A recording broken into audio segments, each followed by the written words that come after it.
Saudara berdalih untuk membebaskan sandera dan menargetkan Hamas. Nyatanya, serangan Israel yang semakin intensif di Gaza di tengah negosiasi gencatan senjata yang menggantung justru mengakibatkan banyak nyawa melayang dan didominasi anak-anak. Tak cuma soal ancaman keamanan, warga Gaza pun didera ancaman bencana kelaparan lantaran terbatasnya stok makanan bagi lebih dari 2 juta warga Gaza yang kini tak memiliki tempat tinggal yang pasti.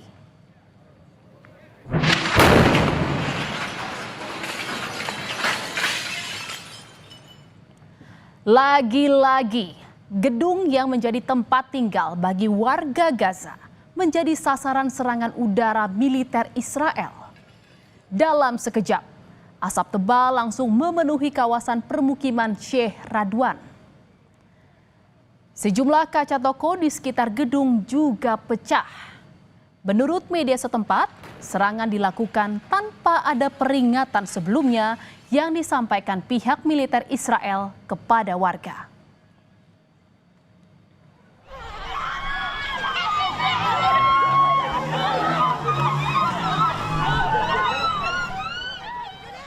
Kepanikan pun terjadi, saudara, saat serangan pasukan artileri Israel menghancurkan tenda-tenda pengungsian di Khan Yunis.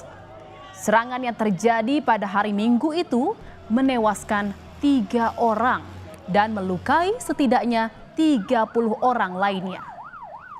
Evakuasi korban dilakukan sesegera mungkin menggunakan alat bantu seadanya, seperti membawa korban dengan selimut.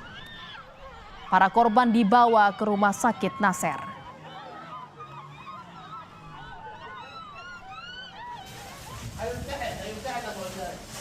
Sementara di daerah Jabalia, saudara, 30 pasien dan 57 petugas kesehatan dievakuasi dari sebuah rumah sakit yang hancur di jalur Gaza Utara setelah pengepungan selama 2 minggu oleh militer Israel. Pekan lalu, otoritas Israel mengeluarkan perintah evakuasi untuk sebagian besar wilayah Gaza Utara menjelang serangan terhadap Hamas. Militer Israel juga memerintahkan evakuasi rumah sakit dan mengancam akan menghancurkannya jika tidak mengikuti perintah. Salah satu pusat medis terakhir yang berfungsi di Gaza Utara tersebut telah dikepung oleh pasukan Israel dan menjadi sasaran tembak dalam beberapa hari terakhir.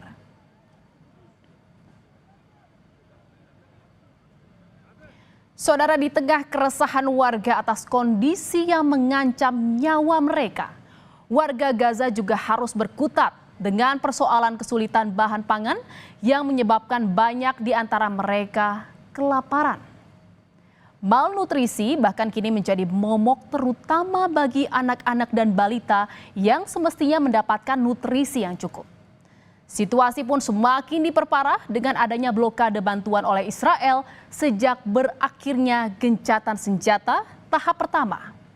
Dan saudara, meski kini bantuan perlahan mulai didistribusikan, namun warga rupanya masih merasa kesulitan untuk mendapatkannya, termasuk dalam hal bahan pangan.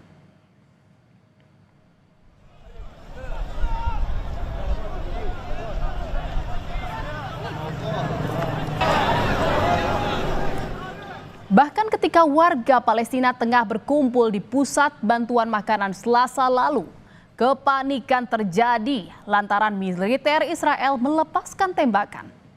Pihak Israel menyebut mereka melakukan tembakan peringatan untuk mengontrol situasi. Namun hal itu berakibat pada terlukanya 3 warga Palestina. Warga Palestina sangat menyesalkan tindakan militer Israel tersebut, lantaran banyak dari mereka yang sudah menempuh jarak jauh untuk mendapatkan makanan dan bantuan. Mengingat kini warga harus mengambil bantuan ke pusat bantuan di Rafah yang terletak di dekat area Gaza Selatan.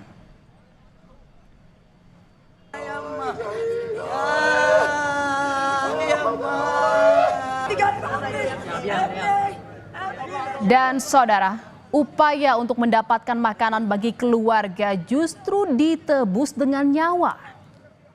Tangis sanak saudara para warga Gaza yang tewas saat berupaya mengambil bantuan pun tak tertahankan.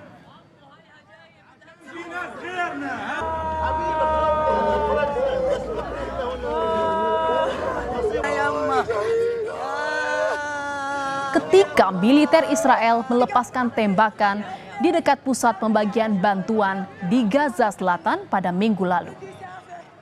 Pihak Israel mengklaim tindakan yang mereka lakukan di area tersebut menargetkan teroris.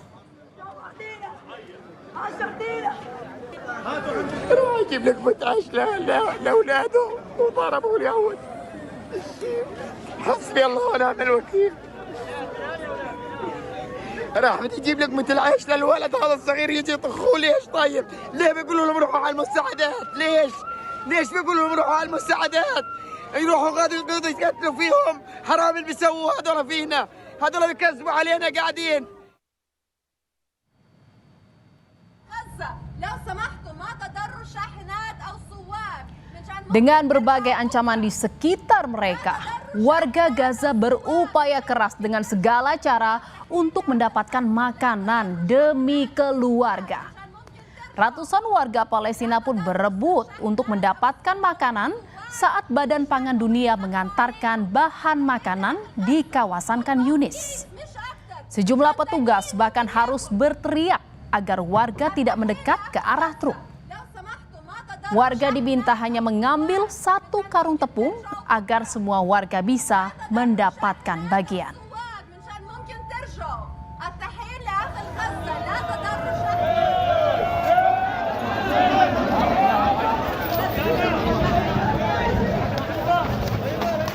Kebijakan distribusi militer yang diluncurkan otoritas Israel di Gaza Selatan menuai kecaman setelah hampir 80 hari blokade penuh atas seluruh pasokan ke Gaza.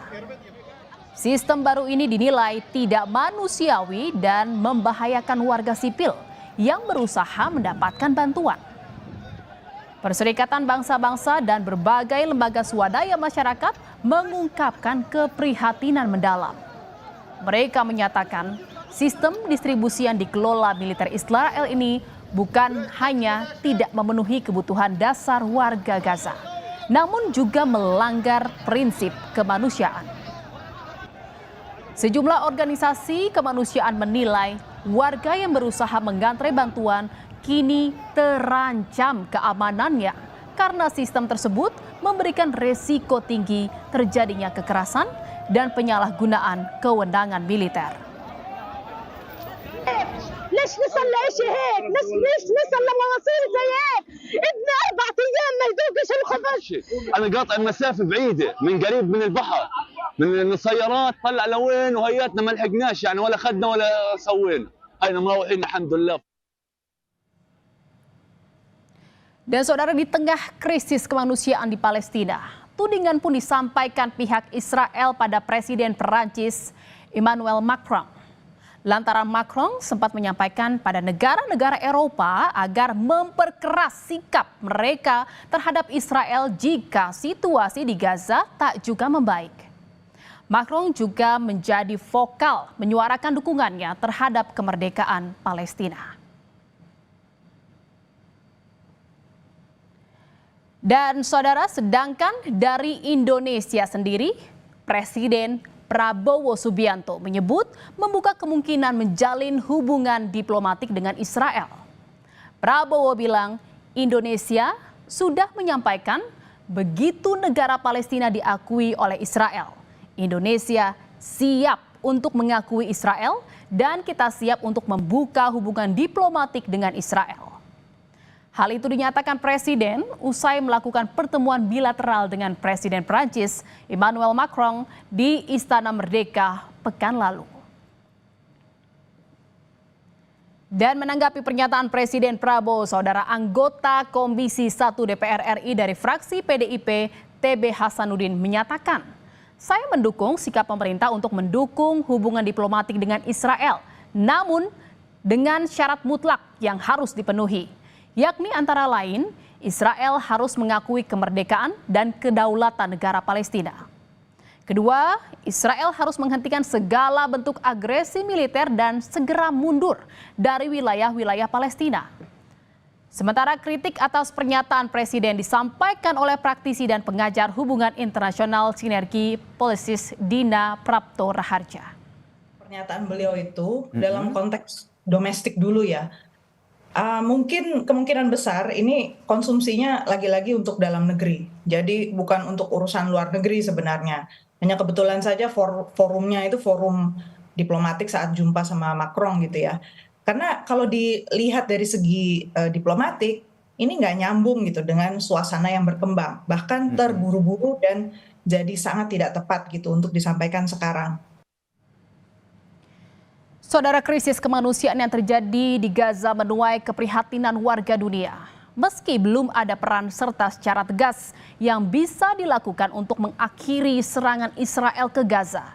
Namun kepedulian sejumlah negara diwujudkan dengan pengiriman bantuan ke Gaza. Bantuan berupa obat-obatan, serta alat-alat medis, makanan, dan lain sebagainya terus mengalir bagi warga Gaza. Meskipun dalam penyalurannya di bawah bayang-bayang kontrol pemerintah Israel. Dan di antara upaya pengiriman bantuan-bantuan tersebut, salah satunya dilakukan oleh sejumlah aktivis internasional yang berangkat dengan kapal layar.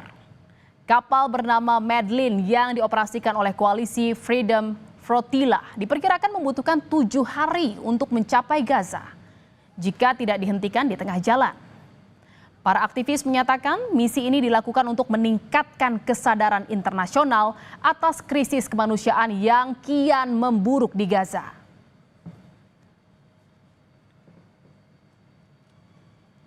Saudara, lebih dari 54.000 warga Gaza telah tewas sejak situasi memanas 7 Oktober 2023. Kecaman dari dunia internasional juga bermunculan, namun belum juga ada titik temu. Hidup dengan damai bersama keluarga tercinta pun jadi doa warga Gaza yang tak putus-putus mereka sampaikan. Harapannya, negosiasi gencatan senjata permanen akan segera terwujud untuk mengakhiri krisis kemanusiaan berkepanjangan ini.